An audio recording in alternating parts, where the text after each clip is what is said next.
नमस्कार, मैं निशर अंसारी वो सो महाराष्ट्र टाइम्स के साथ में आज हम धारावी के अंदर मौजूद है भास्कर शेट्टी जी के कार्यालय पर। जिस तरीके से भास्कर शेट्टी जी ने पिछले दिनों अनिर्णित और अपात्र धारावीकरों के लिए कैंप का आयोजन किया। कैंप काफी दिन चला। आज हम उनसे जानने का प्रयास करेंगे कि कितने लोग अनिर्णित थे जो निर्णित हुए और कितने लोग अपात्र थे जो अपात्र हुए, उनको लेकर के हम चर्चा करेंगे। भास्कर शेट्टी जी, ये जो सवाल आया है, ये सवाल धारावी के भी जानना चाहते हैं कि आखिर इस कैंप की सच्चाई क्या है। नमस्कार निशर भाई, ऐसा है कि एक बहुत बड़ा इश्यू था धारावी के अंदर के 90% 98% तक का लोगों को अनिर्णित रखा गया है। तो उसके लिए आपको पता होगा स्टेट असेंबली या पार्लियामेंट में भी इसका इश्यू आया। तो लोगों में एक ऐसा बहुत बड़ा भ्रमित था कि अभी हमें अनिर्णित रखकर अपात्र कर धारावी से बाहर डालने वाले हैं कि क्या करके। तो उसके लिए मैं डीआरपी के जो अधिकारी है उनसे मिला, कल्याणकर जी से और उनका नीचे का टीम से। मिलने के बाद में मैं उनसे एक रिक्वेस्ट किया कि आप धारावी के अंदर ही आकर कि आप एक कैंप लगाओ, कैंप लगाकर लोगों को उधर को उधर ऑन द स्पॉट उन लोग का पेपर लेकर उन लोगों को निर्णय देने का काम करो करके। कि धारावी में और एक बहुत बड़ा इश्यू था कि बहुत दलाल घूम रहे हैं, दलाल लोग अपने मिडल मैन बनकर उसमें पैसा लेने का काम कर रहे हैं। कहीं ना कहीं उसका भी एक ऐसा लोगों में नाराजगी था कि ये सब नया नया अलग अलग हिसाब से काम हो रहा है करके। तो मैंने उनके रिक्वेस्ट किया था 23 अप्रैल को कि आप एक कैंप यहाँ पर लगाओ बड़े पैमाने पे, उसमें लोग आएंगे, लोगों का पेपर दिखाएंगे, मैं उन लोग का उधर को उधर ऑन द स्पॉट निर्णय होगा करके। लेकिन उन्होंने मेरे मांग को मद्देनजर रखते हुए 14 मई को उन्होंने कैंप स्टार्ट किया। 26 मई तक यानी टोटल 2 दिन बंद था, तो टोटल 10 दिन उन्होंने धारावी के अंदर अलग अलग जगह में कैंप लगाया, अलग अलग सेक्टर वाइज। तो उसमें अच्छा खासा स्टार्ट में तो इतना लोग नहीं आए, 400-500 लोग पर डे आए, लेकिन लास्ट में बहुत ही अच्छा खासा प्रतिशत हुआ। कम से कम 10,000 लोगों ने इसमें हिस्सा लेने का काम किया। तो उसमें बहुत ही अच्छा लोगों का भी फीडबैक था। मैं रोज उसमें ज्यादा करके विजिट मारता था। उसमें अपने बाजू के नगर सेविका है हर्षला मोरे, उनका भी बहुत बड़ा योगदान रहा। ऐसा कई लोगों ने उसमें योगदान दिया। स्थानिक जो छोटा मोटा अपना संस्था चलाते हैं उन्होंने भी इसमें प्रतिशत दिया। देने से 10,000 लोग जो आए उसमें से 3,000 लोगों का ट्रांसफर केस करके उनको दिया है। और वो 10,000 लोगों में से कम 1,000 लोगों का घर पे नंबर ही नहीं हुआ है। तो नंबर नहीं होने का भी कारण बहुत लोग को वापस जाना पड़ा कि उनका डॉक्यूमेंट्स लेगा तो भी कहाँ पे उनका घर है, कैसा है, क्या नहीं है, वो उनको करने को, उनको क्वालिफाई करने को या उनका डॉक्यूमेंट्स लेने में उन्हें दिक्कत हुआ। तो अभी इसके लिए मैं वो देखने के बाद में मैं वापिस अभी डीआरपी को मैंने लिख के दिया हूँ कि अपना आने वाले दिन में वार्ड नंबर 88 में बीचों बीच किधर भी सावित्रीबाई फुले है या कोई भी स्कूल लेके उधर एक आप कैंप लगाओ। वो हमारे वार्ड के जो वार्ड नंबर 188 के लोग है वहां पर आकर उनका जिसको सर्वे भी नहीं हुआ रहेगा तो वो लोग सर्वे भी करवाएंगे। जिसको इच्छा है सर्वे कराने का तो वो लोग उसमें भी आकर अच्छा इसमें से अपना जो भी दिक्कत है दूर करने के लिए वो लोग इजी हो जाएगा। उसके लिए मैंने एक लेटर वापस दिया हूँ।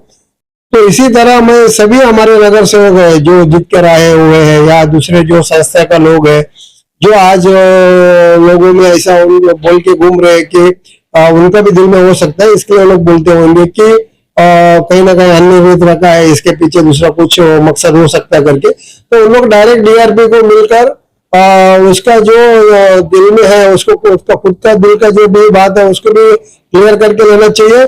जो आज धारावी के अंदर जो पब्लिक में जो एक बहुत बड़ा इश्यू चालू है कि हमारा अनिर्णित कर आने वाले दिनों में हमारा क्या होगा, तो उनको भी मदद करके देने का काम जो भी जीत के आए हुए एमएलए रहने दो या एमपी रहने दो या उनका नीचे का टीम रहने दो, ये लोग मिलकर लोगों को मदद करना चाहिए। मैं इनसे वही की विनती करता हूँ।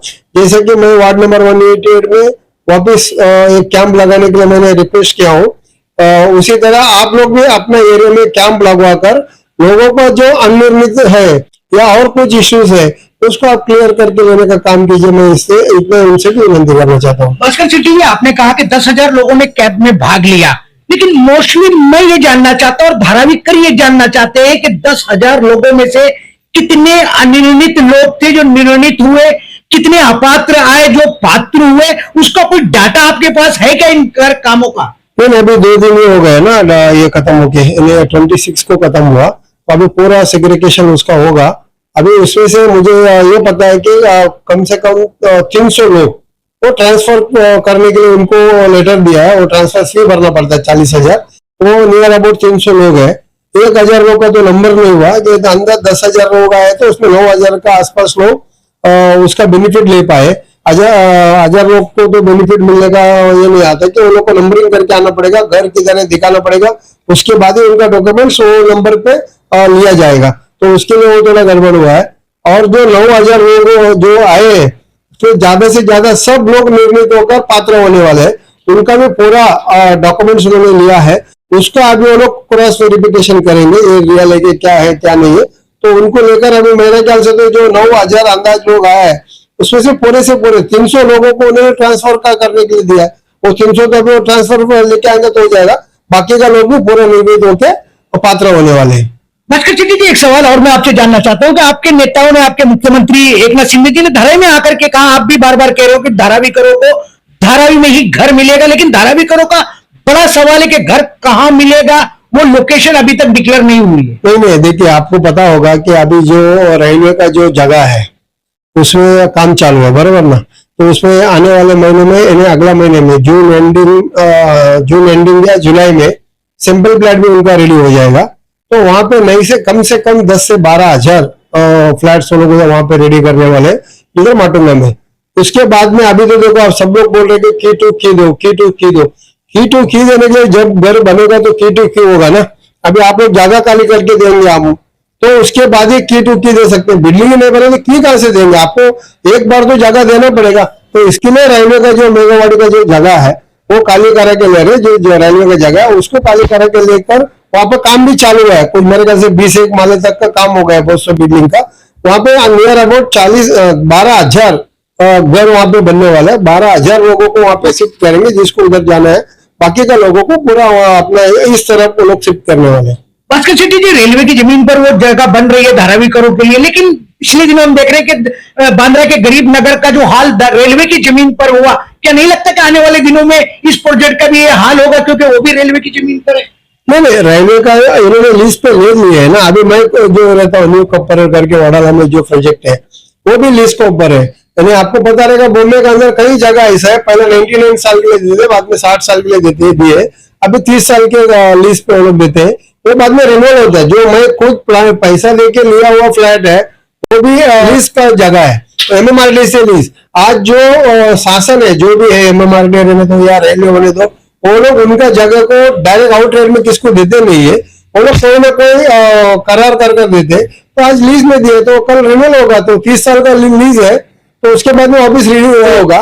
मैं आपको एक बात बताना चाहता हूँ, जो आपका जम्मू का झोपड़ा है, झोपड़े का भी फोटो पास का पीछे लिखा हुआ होता है कि ये आपको कभी भी गवर्नमेंट चाहिए तो ले सकता है करके। मुझे आप एक बताओ, डीपी प्लान छोड़ के, यानी कि इधर रोड बिल्डिंग होगा, बड़ा कुछ होगा, वो छोड़ के कभी भी झोपड़पट्टियों को हमको ये जगह चाहिए करके लिया हुआ आपने देखा है क्या? अभी डीपी में भी आया तो भी उसको किधर न किधर देने का काम हुआ है। उसको वो अगर रियल झोपड़पट्टी धारक है, उसका पास कुछ पुरावा है, तो उसको देने का काम किया गया है।